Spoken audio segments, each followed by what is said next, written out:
This has been an extraordinary journey, a time of discovery, change, and growth.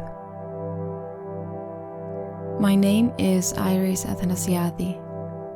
I am an architect, choreographer, and performer living in London. In the beginning of 2021, I invited a team of artists to embark on a journey with me. My aim was to experiment with different ways of collaborating and creating remotely.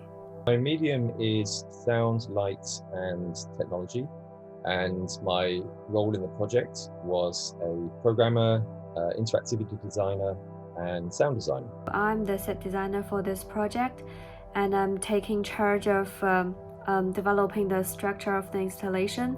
I use photography as my main medium for my work, and my role in the project was to somehow capture and visually translate all the conversations and all the meetings we have been having, all the sessions. The medium I used for Iris project was film, moving image, and the role I took was to capture the experiences I had felt during Iris's phenomenological experience early 2021. We created an app called Utopia, an audio-based virtual reality experience, experienced by somebody on their mobile phone and a pair of headphones. They are told to close their eyes and follow the instructions that they hear coming through. They are in a physical world in this virtual environment, as in the world in the virtual environment is built as if it is a physical world.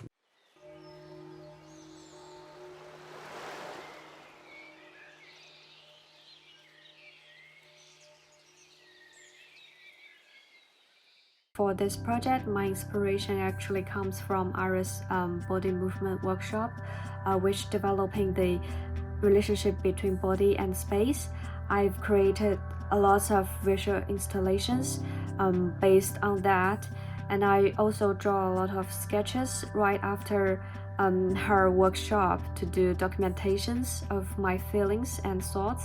I started just mostly working with my own feelings of those sessions, then visually translating into photographs in different environments around where I live.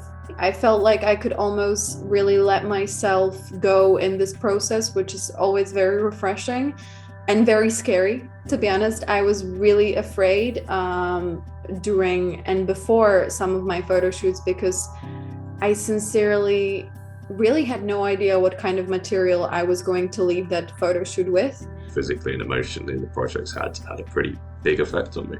And I wanted to really bounce off what Michaela was trying to do, capturing the textures, these sort of memory textures.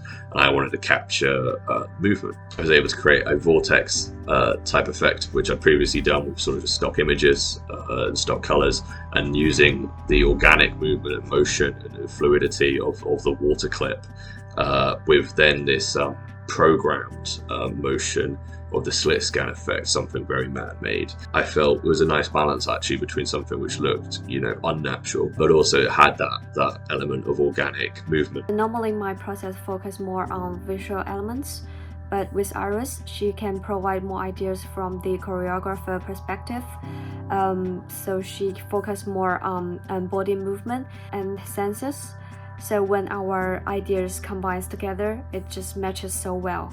Everything that I've learned, I'm going to be developing, and then maybe I'm interested in finding out about how I can maybe bring this kind of thing into the realm of AR experiences and more immersive experiences. For me, making these photographs was all about getting closer to things and people and experience different sensations. I would be very pleased if they would feel the intimacy and the familiarity, and they could connect it with any kind of place that they feel close to, or they used to feel close to. I've learned a lot about myself, a lot about my creative practice in film, and I'm really excited to sort of take what I've learned from this and apply it to more of my everyday projects and so the more experimental projects I love making.